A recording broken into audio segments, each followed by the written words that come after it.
So I think I was about 16 when I first heard Aphex Twin. I think something like that, 16, 17. But I do remember listening to a lot of Aphex Twin's music and the Brain Dance label when I was in college.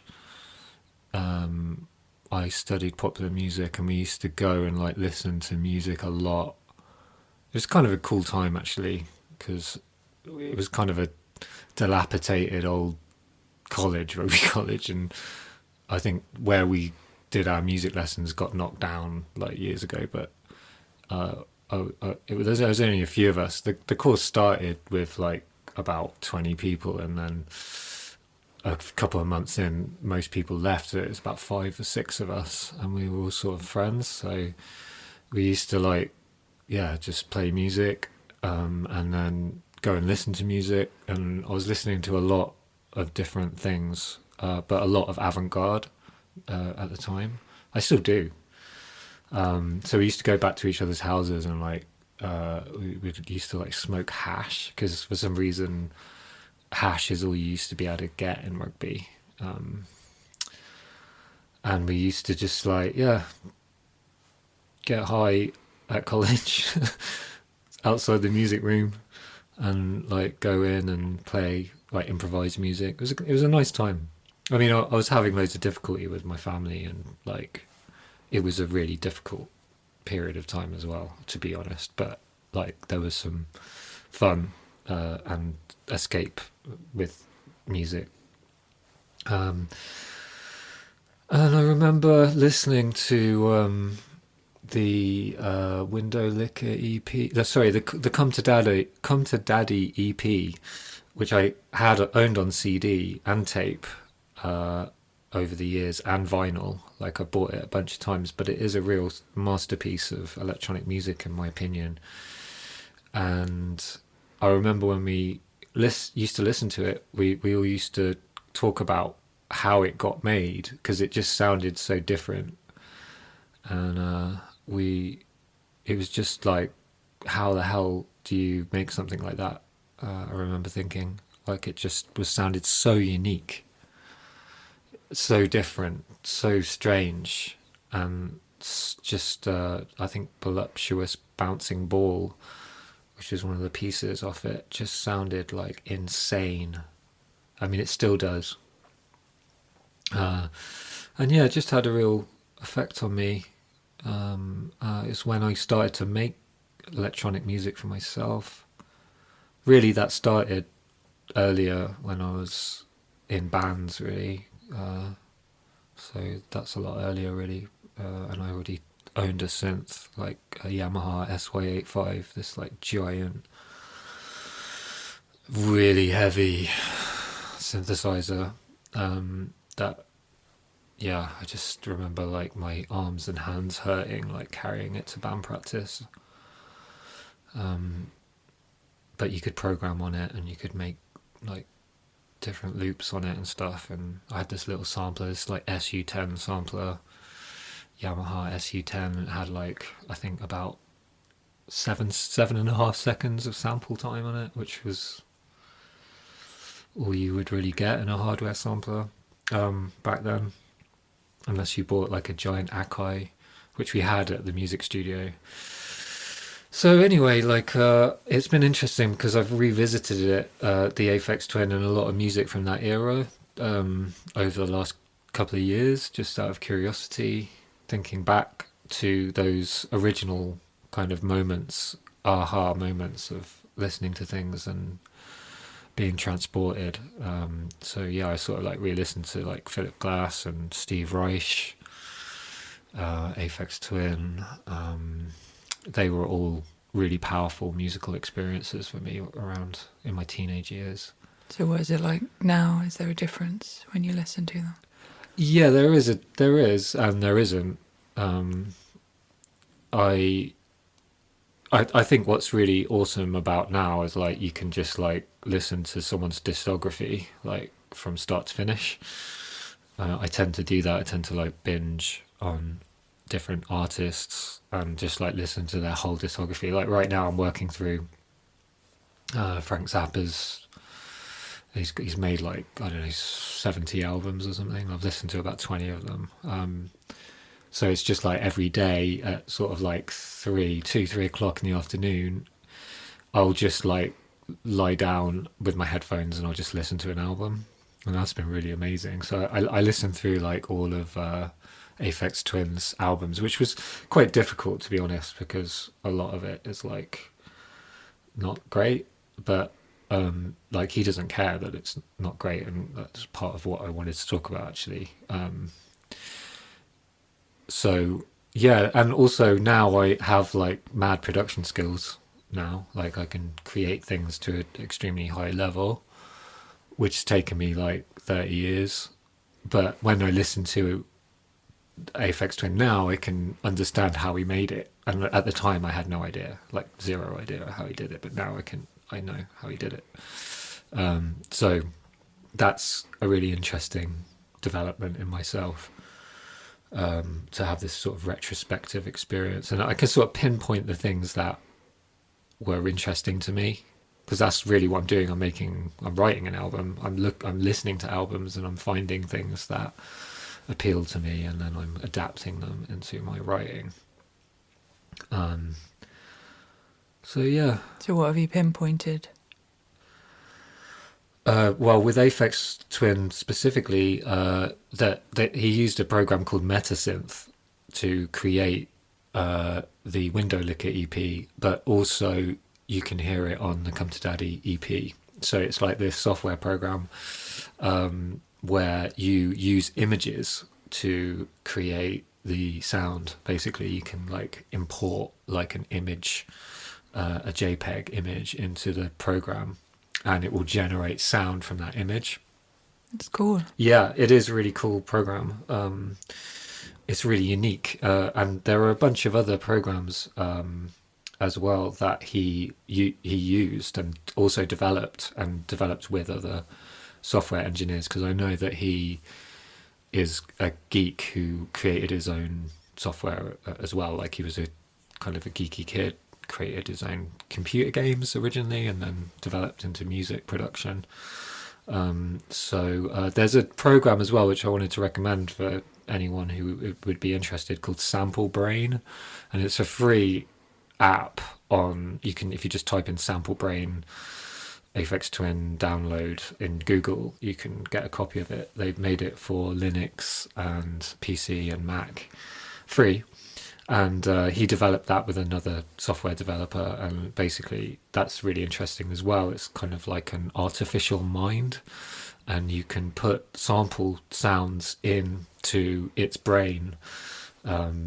So you've sort of got left and right hemisphere of the brain, and you can put in different samples, and there's these functions. No one really knows what it does really, because I've watched tons of videos and spent ages on it, but it's kind of just this kind of crazy processing of these samples, and it just mashes them up. Kind of. You get some really interesting results, because there's like a lot of like really, really jittery drum patterns in Aphex Twin, where there's like all these mashups of like all of these amen breaks and different drum loops and things that are like, that's kind of signature of his sound, I think. And you can really hear that in the software. So yeah, the tools that you use really influence the sound. I mean, it sounds straightforward now, but back when I was in college or whatever, it's just like, what the hell? So it's nice to be able to know things now. So yeah, it's pretty awesome. You can see how your awareness has grown, expanded, I think, by like measuring that. Because I have a similar thing with, different writers, where I would have read their work when I was a teenager and be like, how did they do this? I could never do anything like this. And now it's like, oh, I can see how they did that. It's quite straightforward, actually. Yeah. Exactly. Yeah. It's just like an approach, but I think the curiosity, it really drives you, and that's one thing that really comes through about his work, is that there's a lot of curiosity, and there's a lot of like myths. Myths are really interesting, and I think another thing that I got from revisiting his work that gave me something was his kind of like unflinching, uncompromising attitude. Was something that was a real gift, actually, that I really needed. Because I find I follow artists and I'm searching for something in myself. Like Sting is something that I'm just recently, the last few months, listening through his discography, and he's given me something that I needed as well, actually, a kind of very masculine kind of beauty of expression. With Aphex Twin, it's very like, yeah, like I said, uncompromising, and there's some really good stories about. I remember one because I tend to get obsessed with things, and like I got super obsessed with Aphex Twin. This is like last year, and I spent months and months like reading everything I could read, listening to everything I could listen to. I went through his discography. That's why I wanted to do this, to just sort of, you know, get some of this information processed out that might be useful for other people. But there's some great stories. Like he gets lots of film offers, and he just doesn't do them because he doesn't like to compromise. And I read this story of a film company creating a film for him to do the music, and he didn't do it. And the reason that he didn't do it was because they took ages to get the film finished, and then when they sent it to him, he only had 5 days before they had the release date, and he was just like, "No, I'm not doing it." And I just thought, "Oh man, fair play," because there's been so many times where I've had to do that. Like every time I've done a film, I've had to do it in like, because they've taken longer than it should have taken, and then like the music's last, and it's like I've had to like really go out of my way to like stress my whole body out to get it done. And I just really needed someone to say that, just like, nah, no, not gonna do it. It's liberating. Really liberating, yeah. It's like he just doesn't really care. And I think his philosophy is that he makes music because he wants to. It has nothing to do with anyone else at all. And that also has been really great for me. I've been able to like recognize that in myself, because it's like, oh yeah, I just make music because like I really love to make it, and I can't control what other people think or feel, or how well, Well, we're so conditioned to think of everything in terms of like making money. We're brainwashed by capitalism to think that like every minute of time that we spend on something should result in money, or whatever outcome, and that more opportunities, or whatever it is. And I think it's really easy to get sidetracked with that as an artist. Like if I'm not producing this outcome, then I'm not really an artist. So Yeah, I think it's so refreshing to just be reminded that really we do this because we love it, and we have a compulsion to do it, and it's like in us. And that's really what it is. It's like making it more about the inner experience of it rather than the external exactly. Results. Yeah, I mean, results, money, credits on your IMDb page, whatever it is. exactly. Yeah, I saw a good interview with Duke Ellington, which is another artist which has come forward for me that I'm now just connecting with and given me something. And in his interview, he's like, someone asked him what jazz is, and talked about it materially. Oh, so now you're moving on to doing jazz in this way. So, what type of style is this, and how have you found this style? And he was like, look. I didn't say it was a style. It's just self-expression. Like art is self-expression. It's not who buys or who the companies that press and the marketing people and the business people, tell the kids to buy, and then they go and buy. But you can't buy what's not been pressed. And it's just like art is self-expression. I've always known that that's true, but you get so washed up by the conditioning of this kind of like very fascist kind of like, you must earn money to feel like you are validated kind of shit. And it's just like, no, you don't. Yeah. Time is money. It's just one of the biggest Yeah, scams. it's bullshit. Like, I was at the dentist and like this dental school, and I was telling them about my music, and one of the they're really nice actually. One of them asked me like, "Oh, so do you get paid from your YouTube channel?" And I was like, "No," and he was like, "Oh," and I was like, "Yeah, yeah. Like you need like 10,000. You know, you need many thousands of people, subscribers, and all that." And I was like, "I've only got a couple of hundred, so." It's just like, because there's almost shame in that question. Mm. There's shame in the question. I mean, he doesn't realize it, right? Because he's conditioned as well. But so it's been amazing because I just like give it up. I don't give a shit. I don't fucking care. Like, I really don't. The truth is, I don't. Like, it is just for me, like, to express myself. That's it. People like it. That's great. But it's like, I'm not So attached. I'm just interested to know, like, if art is just for you, then do you feel there's a need to put it out into the world? Yeah, Like, yeah, yeah. It's part. what? That's Because I got asked this question recently, okay. and I don't think I answered it. What, I don't know. Maybe didn't give the most succinct answer. But the question is sort of like, what's the purpose of putting it out? Like, if it's just for me to express myself. The purpose is to. Well, that's an interesting question. I think like here it is. Here's me at this moment. Here's me at this moment. This is me at this moment. Um, yeah, and also like for me, it's like you kind of I can move on. It's finished, and I've got it mastered, and now you can listen to it if you want.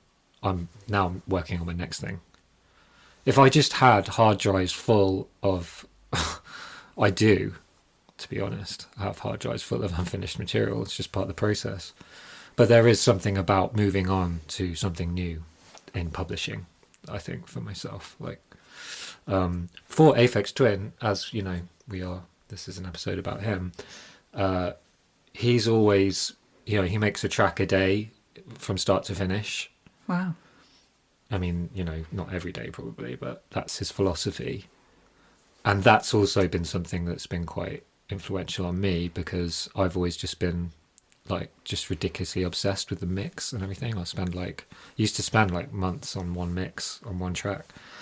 So I'm trying to adopt that into my philosophy as well of like not having to to get it ridiculously overproduced because like he won't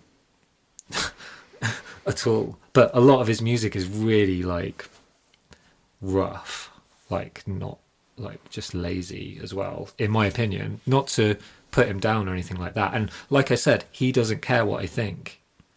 Mm. It's not about what I think. So, for Aphex Twin, he publishes to make a living.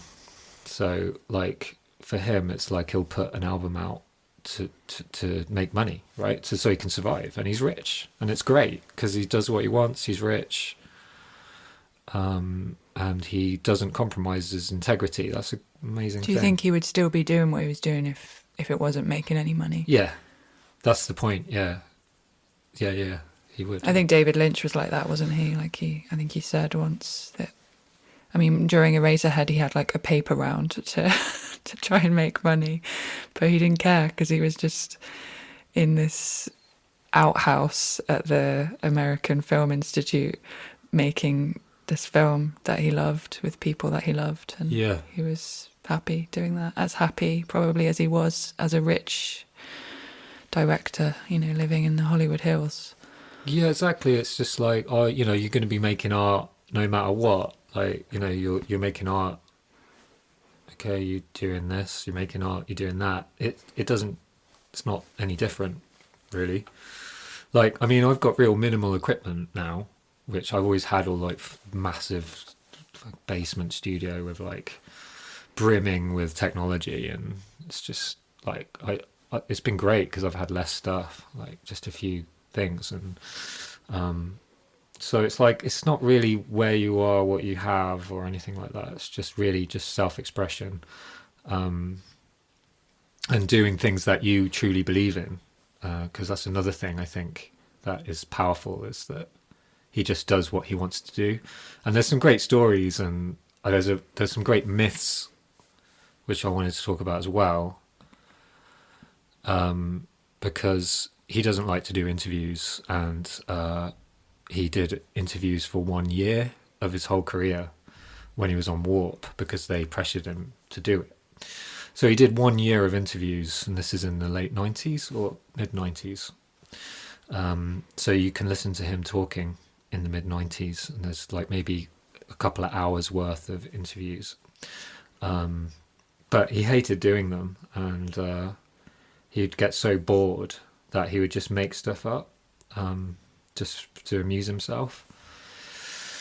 And that's been quite powerful, I think, in the mythology of him, because you never really know what is true and what is not true, and that's an interesting kind of way of presentation, because people can sort of get into the myth of it, and I find that really fascinating. That was another thing that really came through, was like the myths around Aphex Twin. I mean, he doesn't do interviews anymore for 20, 30 years, and people have to sort of guess, and there's something really powerful about that. And I don't think he did that on purpose. I think he was just like really had a distaste for being interviewed.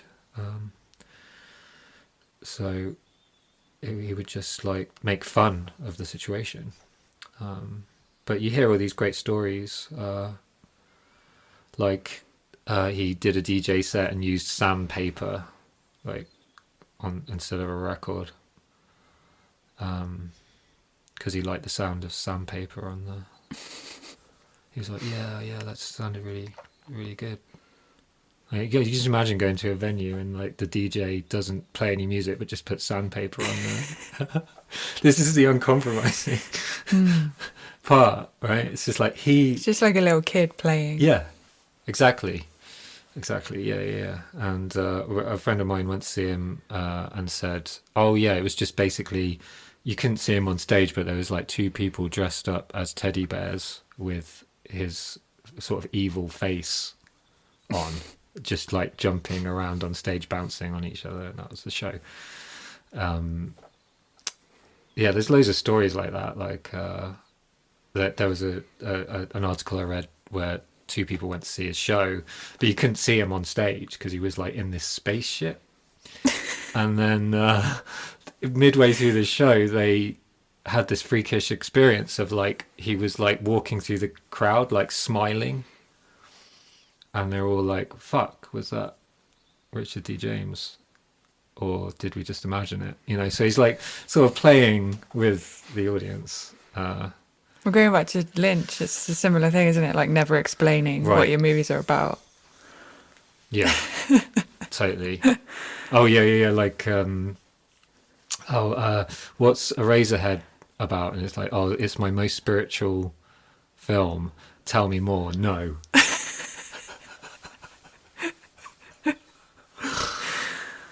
Great. Yeah, it is. It is great.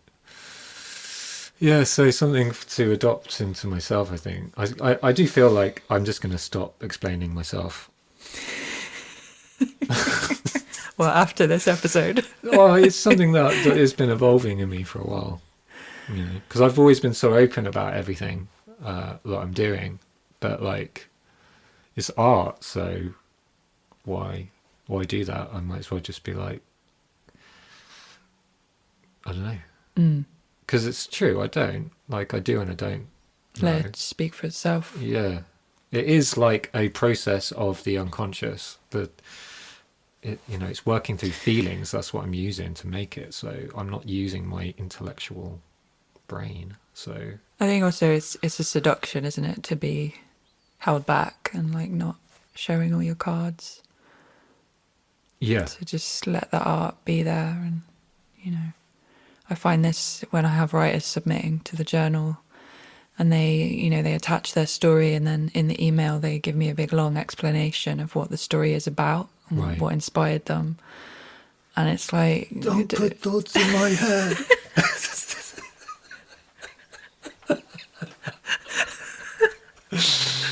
Tucker. Tucker, Yeah, it's like, don't do that. I haven't got enough for Tucker's asshole friends. So, it's a Breaking Bad joke. Just attach the story. So here's my story. Yeah. That's it. Yeah, That's all you need to do. That's it. Like, yeah, you make up your mind. Because that's okay. Going back to the question that you asked, why do you put it out? Another reason, it's just occurred to me, is that the thing exists beyond me. Like, I am a collaborator within the thing that I make. There's me and the universe, and to be honest, it's mostly the universe. I take part only by ritual, repeating things every day, practicing things, muscle memory, things like that. It's mostly the universe. So it isn't just me, and part of its life is to be available out there, because what's interesting is retrospectively, looking back on things and understanding them, I do understand them through other people as well. Like, you don't quite know what you've got when it's there, but when you put it out, I think that putting it out is still a part of the writing process, because people can view it and it becomes different as a result of other people interacting with the energy of it. That's true, yeah. It transforms. Yeah. You don't know what it is, really. Like, I'm making this album and I have no idea consciously, really, of what I'm doing, but I know it feels correct. I think on the episode that you did with Hiatus, he talked about how, it gives you the experience of empathy, like a deep kind of empathy, where you send someone a piece of your music and they listen to it and you can sort of hear it through their ears and you can sense it as them, and it gives you a whole other perspective on it. Yeah. I thought that was quite interesting, an interesting type of empathy. Yeah, that art can give you. That's so true. I mean, me and Denise have been working together, and we've got to know each other through the process of like making music, and that's just a really kind of like beautiful way of like openness to each other. Listening, really, because essentially making music and being a musician is all about listening. It's like 95% listening. So is writing. Yeah. So it's like you're expanding your consciousness. You're open to receive, and that process never stops. Even when you've made the work, it's still there to be learned from and to be aware of, and to open yourself up to new possibilities.